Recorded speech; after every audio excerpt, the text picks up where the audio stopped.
សួស្តីបងប្អូនអរគ្នាvừaត្រឡប់មកជួបមួយខ្ញុំសាជាថ្មីហើយហើយមួយរយៈនេះខ្ញុំខានចេញវីដេអូអញ្ចឹងពួកខ្ញុំរវល់អញ្ចឹងណាហើយឥឡូវខ្ញុំនាំបងប្អូនមកទស្សនាមួយនឹងឧបករណ៍ថ្មីរបស់ខ្ញុំដែលខ្ញុំទើប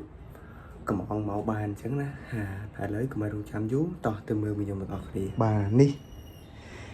គឺថាខ្ញុំកំងមកឥឡូវបានមកហើយខ្ញុំពីមុនខ្ញុំសល់ខ្ញុំមានដុំដែកនឹងស្រាប់ដល់ពេលអញ្ចឹងនេះជាឧបករណ៍របស់ខ្ញុំដុំដែកដែលខ្ញុំច្រើនយកមកលើកលេងហ្នឹងខ្ញុំបានដកគីឡូយកមកសាកជាមួយនឹងដែករបស់យើងនេះផងដែរហើយបើនិយាយទៅដែកហ្នឹងប្រោយរបស់វាគឺ1.2 ម៉ែត្របងប្អូនហើយទម្ងន់ដូចជា 4-5 គីឡូដែរអញ្ចឹងណាជាងឃើញអាហ្នឹងយើងអាចថាយើងយកមកលេងដូចជាលេងខ្នងក៏បានអីក៏បានលេងខ្នងក៏បានអីក៏បានដែរហើយយើងលេងដៃមុខដៃក្រោយក៏បានដែរបាទ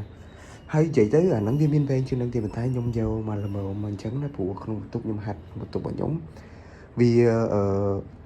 បន្ទប់យើងរៀងជាអៀនដែរដល់ពេលអញ្ចឹងយើងអាចយកវែងពេកមកបានទេបើវែងពេកសម្រាប់ដូចគេដេកលេងយកដូចជាហាត់ប្រាណលើកយកសាច់ធុងសាច់អីចឹងណាតោះឥឡូវកុំឲ្យនេះយូរទៅមើលខ្ញុំទស្សនាការហាត់ប្រាណរបស់ខ្ញុំទាំងអស់គ្នា